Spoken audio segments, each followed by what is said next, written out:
Bonjour à tous, je suis vraiment ravie de vous retrouver aujourd'hui donc pour une vidéo pour utiliser ces pochoirs de chez Alina Craft.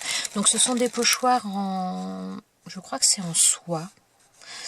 Donc c'est des pochoirs pour le textile à la base, donc je pense qu'on peut les utiliser aussi pour le papier à la limite si l'on veut, mais voilà, ils sont prévus pour le textile et donc je voudrais faire un petit peu une création avec vous, donc une création couture. Alors vraiment quelque chose de très simple qui va être vraiment accessible pour les débutantes, franchement sans difficulté particulière. Grosso modo, je voudrais faire un pochon, une espèce de pochette avec des liens coulissants, donc vraiment très facile. Et je voudrais donc utiliser un des pochoirs. Alors, donc sur cette planche-là, j'avais donc, il y avait celui-ci qui était ici, que j'ai déjà découpé.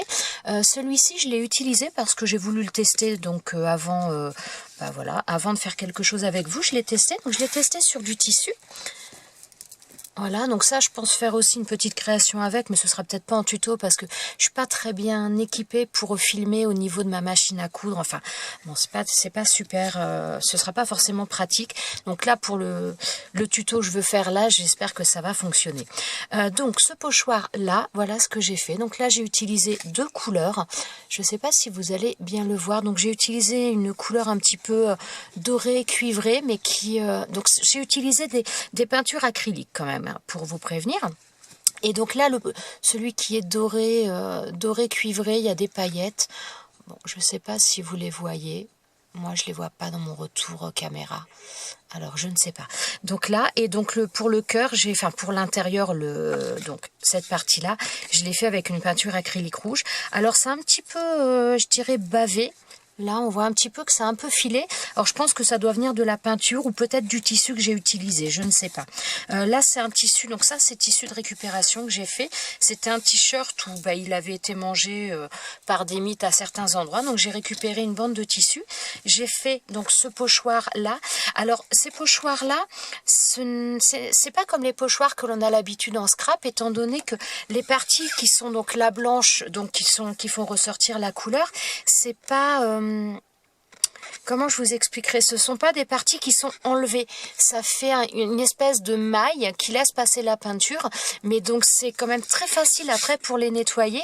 Celui-ci, donc, je l'ai décollé pour l'utiliser. Donc, je l'ai collé là-dessus. Et ensuite, une fois que ça a été fini, je l'ai passé sous l'eau savonneuse. J'ai bien nettoyé. Et je l'ai recollé dessus. Et vous voyez qu'il recolle sans aucun problème. Donc, franchement, c'est pas mal du tout. Et donc là, faut pas avoir peur, puisqu'au niveau des parties... comment je vous expliquerai, des parties en principe creusées, elles sont creusées mais elles ne sont pas, elles ne s'en vont pas, enfin voilà, je sais pas comment vous expliquer, mais il n'y a pas de risque d'abîmer les pochoirs en les frottant, que les parties se soulèvent ou autre. Donc franchement c'est vraiment très très bien. Alors là j'ai décidé de faire avec vous donc à faire un petit quelque chose. Donc j'ai déjà coupé 2 carrés de tissu. Donc pour les mesures, enfin pas des carrés d'ailleurs, ce sont des rectangles.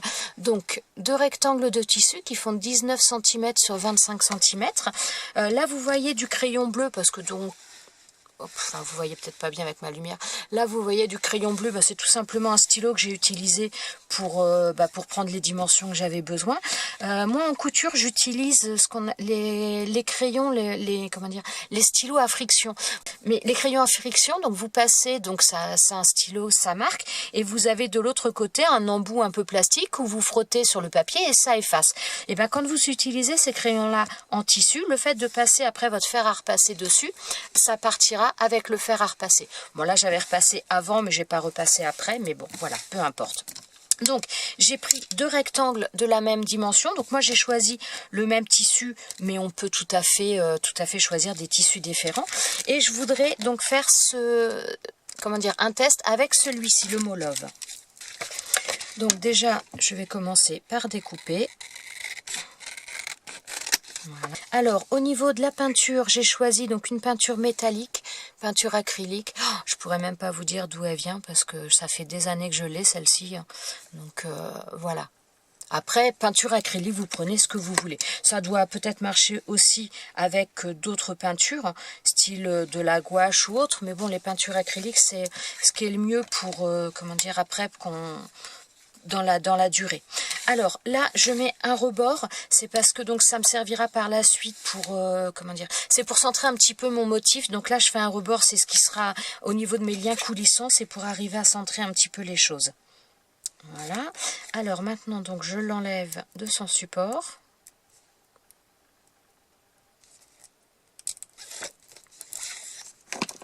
Voilà. Et je le positionne. Voilà. Alors, moi, je vais utiliser cet outil-là. Donc, c'est une spatule, hein, tout simplement, qu'on utilise en scrap ou en peinture. Enfin, voilà, je vais utiliser ça pour le faire. Après, on utilise ce que l'on a. Hein. Hop là, ça coule déjà. Hop, donc je récupère. Alors, il n'y a pas besoin d'en mettre beaucoup dès le départ. Voilà, donc je la place, je mets la peinture et je l'étale tout simplement.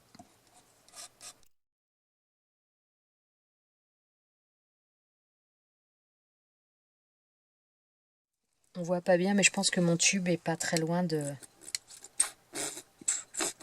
la fin.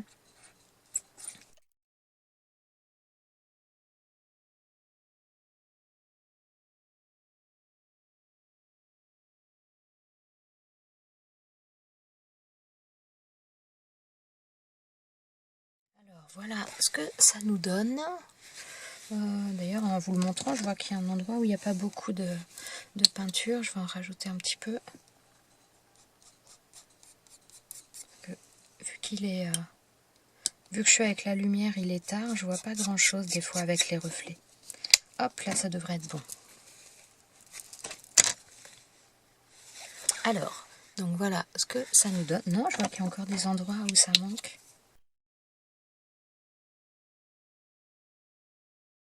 Alors, voilà ce que ça donne. Donc maintenant, je vais tout simplement enlever ça. Donc en douceur.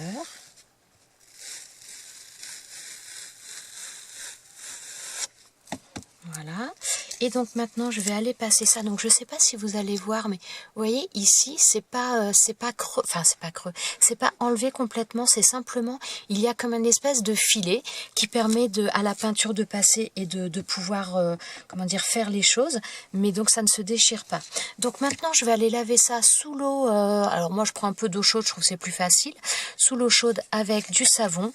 Et ensuite, je vais tapoter avec un sopalin. Bah, sinon, je vais revenir. Je vais peut-être essayer de revenir pour vous montrer un petit peu ça. Alors, je vais laver ça de toute façon déjà à l'eau savonneuse. Alors et je reviens. Comme vous pouvez le voir, donc je viens de le laver. Donc là, il est, comment dire, ça c'est le côté que l'on colle sur le enfin pas sur le papier, mais sur le tissu. Alors là, c'est encore bien mouillé. Par contre, je vais pas vraiment l'enlever avec le sopalin parce que je trouve que ça a tendance à laisser du sopalin dessus. Donc là, en fin de compte, il n'est pas vraiment sec. Je sais pas si vous voyez, mais voilà, j'ai encore de l'eau. Ouais, là, je pense que vous le voyez bien. J'ai encore de l'eau dessus. Mais donc, je vais le remettre tout de suite sur son support. Voilà, donc j'essaye de viser un peu. Hein, parce qu'on sent que ça a tendance à vouloir coller à nouveau tout de suite. Voilà. Et donc, maintenant, je vais venir bien sécher ce côté-là.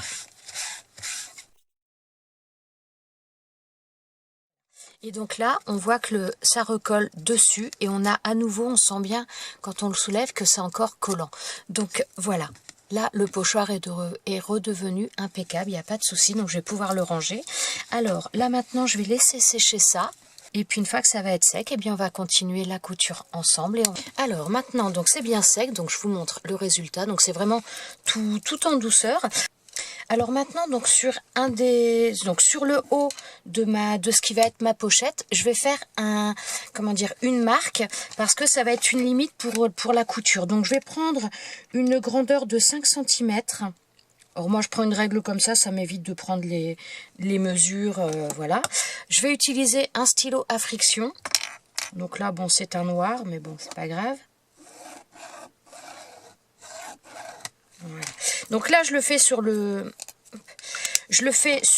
devant du tissu. De toute façon ça va partir. J'aurais pu le faire sur l'arrière, hein, mais de toute façon ça va partir étant donné que ça part avec la chaleur. Donc en plus je suis juste très bête, il fallait le faire sur l'envers. Alors donc je recommence. Je fais donc ma marque à 6 cm. J'ai dû prendre le stylo qui marche moins bien.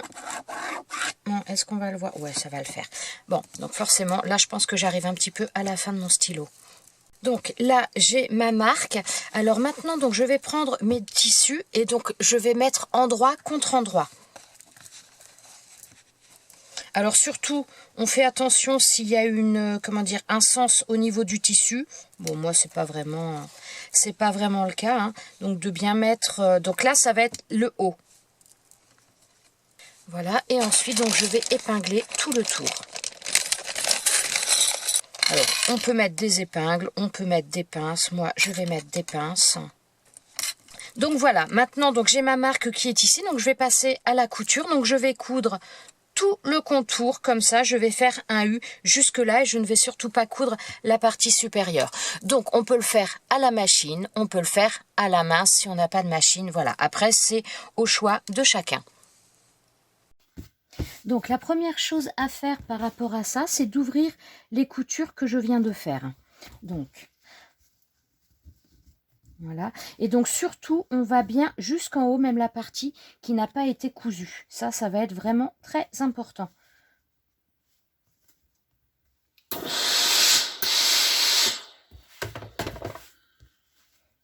Alors je vais à nouveau appuyer bien sur les plis du haut, donc à l'endroit où il n'y a pas de couture. Voilà. Et donc je vais faire la même chose. Donc voilà, ça nous donne ça. Et je vais faire donc la même chose sur l'autre côté. Ah, faut que j'enlève mes lunettes, je vois rien du tout avec la buée.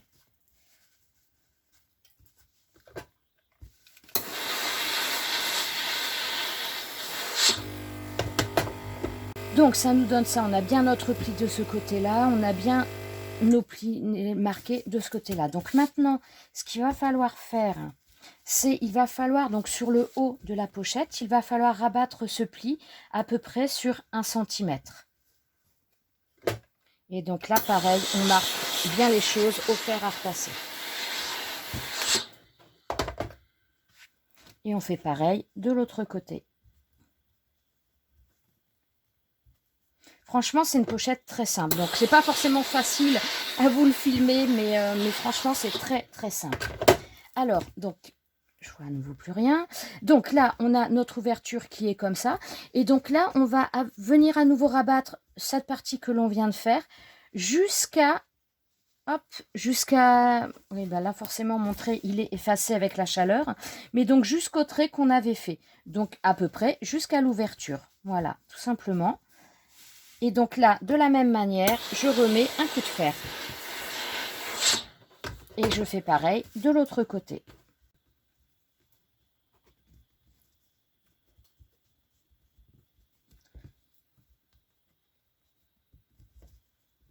Voilà. Et on met à nouveau un coup de fer dessus pour bien marquer tout ça. Voilà, donc là, ça nous donne ça. Et donc maintenant, il va falloir venir coudre, faire un point, donc au point droit, juste au bord ici. Mais par contre, faire surtout bien attention, il va bien falloir séparer les deux. Sinon, vous allez vous retrouver à fermer votre pochette et c'est pas ce que l'on veut. Alors, au niveau de votre machine, si vous avez un pied comme ça articulé, bah, vous pouvez l'enlever tout simplement. Comme ça vous permet de passer à l'intérieur. Et donc, ça peut être un peu plus facile. Voilà. Et sinon, surtout, vous pensez bien à enlever l'autre partie, l'autre morceau pour ne surtout pas les coudre en même temps. Donc, maintenant, je vais faire au point droit, donc assez près du bord. Donc, toujours un point d'arrêt.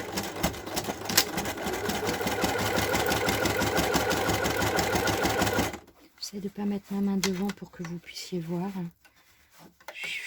C'est la première fois que je filme une vidéo couture et je suis pas vraiment... mon bureau n'est pas adapté pour.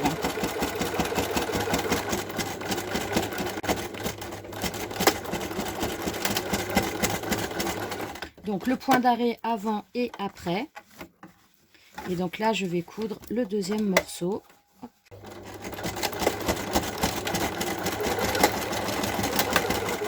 Donc toujours la petite marche arrière pour faire le point d'arrêt.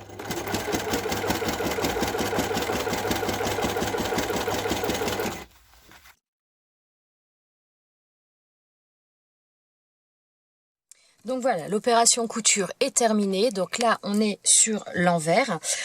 Donc moi, j'ai fait cette grandeur de pochette, mais là, avec ça, vous pouvez faire vraiment toutes les grandeurs que vous voulez, que ce soit bon comment dire, des pochons pour quand vous partez en vacances, quand vous partez en week-end, pour y mettre une paire de chaussures, pour y mettre par exemple des sous-vêtements, vous pouvez ranger vraiment ce que vous voulez là-dedans. Rien ne vous empêche également de faire ce genre de pochons pour faire des sacs à vrac si vous allez faire vos courses et que vous êtes plutôt du style le zéro déchet. Voilà, ce genre de choses, vous pouvez également le faire avec ça. Donc franchement, moi je trouve ça très très simple. Alors je suis pas allée très très loin dans le, comment dire, j'aurais pu faire du surfilet sur les côtés, donc c'est-à-dire faire un point zigzag sur les côtés. Bon, là je l'ai pas fait parce que voilà, j'ai vraiment voulu faire quelque chose débutant et donc voilà. Alors maintenant, je vais retourner ça. Alors petit détail également, quand on retourne, on peut voir que c'est pas toujours super joli. Donc ce que l'on peut faire avant de retourner, c'est tout simplement d'enlever un petit peu l'excédent de tissu au niveau des angles. Donc là, vous prenez votre coin et donc vous enlevez, vous coupez un petit peu l'excédent. C'est pas une obligation, hein. C'est voilà, on peut le faire, on peut ne pas le faire. Après, voilà. Et donc, on va retourner et en règle générale, les angles sont quand même un petit peu plus jolis parce qu'il y a moins cette épaisseur de tissu. Donc après, bon, il faut bien faire ressortir l'angle. Bon, là, il n'est pas super ressorti encore, mais bon. Alors, voilà.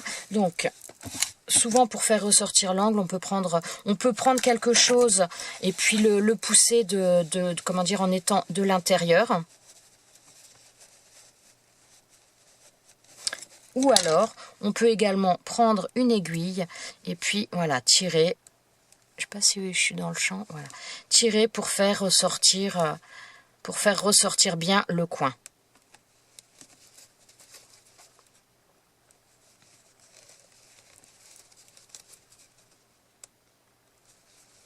Bon, après, c'est pas une obligation. Donc voilà, ça nous donne ça.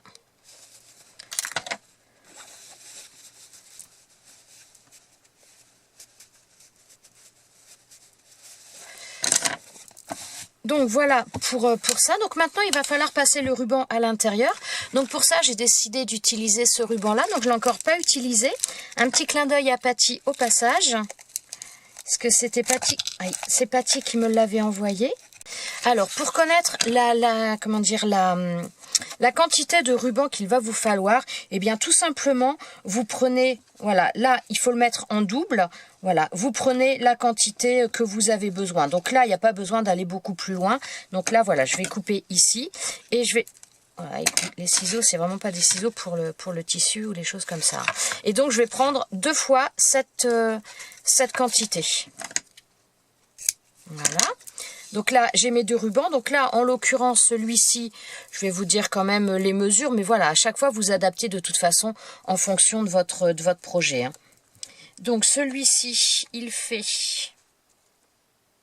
Donc là, on est à 28, un peu plus de 28. On est à 28 et demi. Donc il fait 57 cm. Voilà. Donc, maintenant, pour le passer à l'intérieur, donc le plus simple, c'est d'utiliser une épingle à nourrice. Après, vous faites comme vous voulez, mais c'est vrai que ça reste le plus simple. Donc, je pique dans le ruban et ensuite, donc, je vais le passer à l'intérieur. Donc là, ça nous fait un passant. Voilà, on va dire ça comme ça. Et donc, tout simplement, je passe mon épingle à nourrice et ensuite donc je tire pour faire rentrer le ruban à l'intérieur. Voilà. Et donc je passe dans le deuxième également. Alors oui, par contre, j'ai pas fait attention à... Oui, bon, c'est pas bien grave. J'ai pas fait attention à ce que mon ruban soit dans le bon sens. Puisque là, il y a un côté qui est un peu différent de l'autre. Donc, je vais essayer de le tourner un petit peu. Voilà. Pour le mettre, le mettre correctement du bon côté. Enfin, ça, après, c'est du détail, hein. Voilà, donc le premier ruban est passé. Et donc, alors, on fait en sorte de le remettre bien droit, qu'il ne soit pas tourné. Voilà. Et donc maintenant, tout simplement, eh bien, je vais faire un nœud.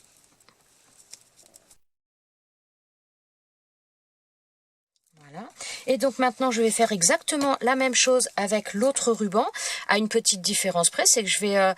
comment dire, je vais faire dans le sens inverse. C'est-à-dire que là, je ne veux pas que mon nœud soit de ce côté. Je vais le commencer à l'opposé.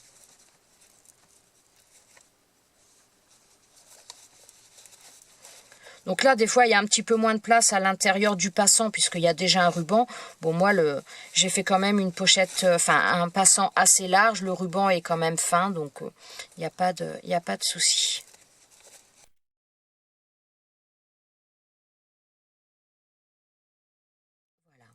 Alors là, c'est pareil. Moi, j'ai opté pour mettre deux rubans, mais rien ne vous empêche d'en mettre qu'un. Je vais vous expliquer un petit peu ce que je veux dire par là. Donc déjà, je vais faire mon nœud. Et voilà, donc là, ma pochette est finie. Donc quand je vous dis que vous pouvez mettre qu'un seul ruban, c'est-à-dire que si vous mettez un seul ruban, votre fermeture sera comme ça et vous aurez uniquement celui-ci. Moi, là, la manière dont j'ai fait la pochette, c'est tout simplement pour la fermer, je tire sur les deux rubans. Et donc voilà, j'ai les deux rubans de chaque côté. Après, c'est un choix. On peut mettre un seul ruban ou deux. Voilà, c'est selon. Donc voilà, petit projet quand même très simple à réaliser, franchement niveau débutant sans aucune difficulté. Il peut être réalisé à la machine, il peut être réalisé à la main sans problème. Et l'avantage, donc ça vous permet vous pouvez le faire la taille que vous voulez, les pochettes, la grandeur que vous voulez, la grandeur que vous avez besoin. Même pour les enfants, à la limite, pour mettre leurs chaussures, comment dire, quand ils vont au sport, à l'école, leurs chaussures, ils peuvent les mettre dans un sac comme ça, même si elles sont sales, après ça va pas salir le reste, ça il y a juste à la passer à la machine, il n'y a aucun souci. Vous pouvez récupérer des vieux tissus, donc quand je dis des vieux tissus, c'est si vous avez des t-shirts par exemple qui ne vont plus, qui sont trop petits pour vos enfants, mais par exemple qui sont trop petits mais où ils aimaient bien le motif, ça vous voyez, c'est exactement ce que j'ai fait. Ça c'était un Bermuda à ma fille, donc quand elle était petite, et enfin quand elle était plus petite, et franchement le tissu je le trouvais super joli, je trouvais ça très joli, et je me suis dit que voilà, avec les tampons là pas les tampons mais avec les pochoirs, enfin je me suis dit voilà, ça pouvait rendre quelque chose de très sympa. Il fallait que je jette ce truc, ce Bermuda, mais j'avais pas vraiment envie parce que le tissu me plaisait. Donc voilà, ça permet de recycler, donc ça peut être vraiment du zéro déchet. Moi j'ai pris des rubans, rien ne vous empêche de prendre des lacets. Vous avez vos enfants, c'est pareil, ils ont des chaussures, des vieilles chaussures qu'ils ne mettent plus, que vous devez jeter parce qu'elles sont trop abîmées ou autres. Vous pouvez aussi récupérer les lacets et passer les lacets là-dedans. Voilà, ça peut être quelque chose de fait d'acheter des produits pour le faire, mais c'est aussi quelque chose que vous pouvez réaliser avec ce que vous avez chez vous. Avec des vieux draps, vous pouvez prendre des vieux draps et vous amuser aussi à faire des pochoirs dessus. Enfin voilà, vous pouvez vraiment les customiser à moindre coût. Vous pouvez vraiment faire quelque chose de très sympa, pour réutiliser aussi les produits que vous avez. Et franchement, je trouve ça vraiment très bien. Voilà, énormément de blabla sur cette fin. Je suis désolée. Donc voilà, j'espère que ce petit projet vous aura plu. Moi, j'ai vraiment pris plaisir à le faire et voilà, pas facile de vous filmer les choses en couture parce que je suis pas du tout installée de manière à filmer correctement. Donc je m'en excuse pour la qualité, les choses un petit peu bizarres. Mais voilà, j'ai pris énormément de plaisir à le faire. J'espère que ça pourra peut-être vous donner des idées et puis vous n'hésitez pas à vous lancer parce que si vous avez envie de faire les choses, franchement, c'est très simple à réaliser et ça peut aussi être très utile dans la vie de tous les jours. Voilà, j'arrête mon blabla. Je vous souhaite à tous une très bonne journée et je vous dis à très bientôt pour une prochaine vidéo. Ciao ciao!